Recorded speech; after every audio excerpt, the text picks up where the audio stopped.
Nalibali bantwana bam, nalibali bantwana bam. Sanibonani bangana abancane. Namhlanje inganekwane yethu kuthiwa uNkosazane Nana usuku lokuqala esikoleni. Ibhalwe nguye ke uSizile Ndlozi. Kwasukasukelo.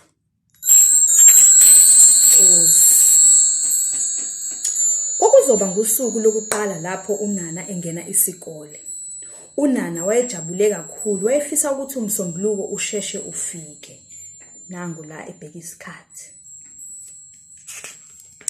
NgoMsombuluko uNana wavuka ekuseni ngovivi.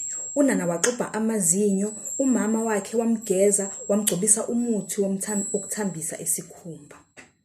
Ngabe wena usugezile waxubha namhlanje? Abazali bakhe babemthengele izingubo zomfaniswano zesikole. Ingubo eluhlaza, namasokisi amhlophe, kanye nezicathulo ezimnyama. Ngaze ngaba muhle, esho ezibuka esibukweni eseqhokile. Nangu uNana egqoke uniform yakhe. Waze wamuhle Nana, kusho umama emnika umdoko wakhe. Waze waba muhle Nana, kusho ubaba emnika ijuice. uNana wamomotheka, wadla umdoko wakhe, waphuza nejuice.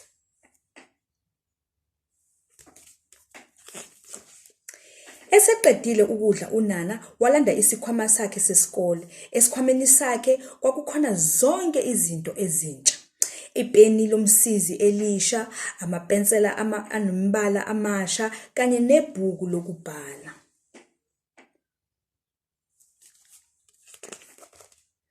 uNana wafika esikoleni esikhulu futhi sisihle.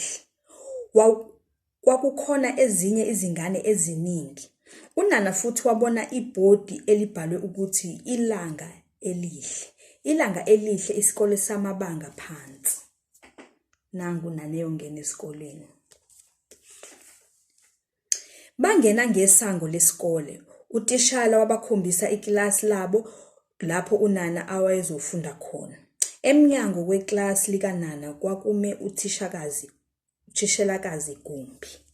Nangu uthishelakazi Gumbi nabazali baNana noNana eyongena eklasini. uNana bamkhombisa lapho okwakufanele ahlale khona. Kwakunetafula kanye nezihlalo ezimbili. Nana, uzohlala lapha. Uzakwenu ozohlala kulesi situlo akakafiki, kusho uthisha Gumbi. Nangu kuNana ngasedeskini lakhe, etafuleni la ezohlala khona. Wena uhlala eduze kwabani eklasini? Nangempela abazali bakhe bavalelisa baphuma ngomnyango. Kwafika enye ingane eyahlaliswa eduze kaNana. uNana wajabula ukuthola umngane. Nangu uNana nomngane wakhe omusha. Wena bangaka abangani bakhe esikoleni? Manje sekuyisikhathi sokufunda, kusho uthishelakazi. Uthishelakazi waqala wabhala ebhodini. Ngifuna nibone ukuthi kubhalwa kanjani, esho ekhomba ibhodi.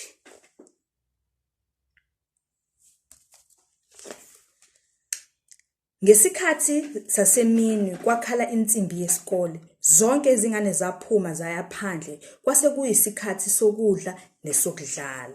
Nabanye sebeyodlala, abanye oNana nabanye bayadla. Izingane zabuya zangena eklasini zafunda futhi. Ngokuhamba kwesikhathi isikolo saphuma. Bekunjani esikoleni Nana, kubuza umama esezomlanda. Bekumnandi esikoleni, kusho uNana emamatheka, bese bemamatheka bebuyela naye ekhaya.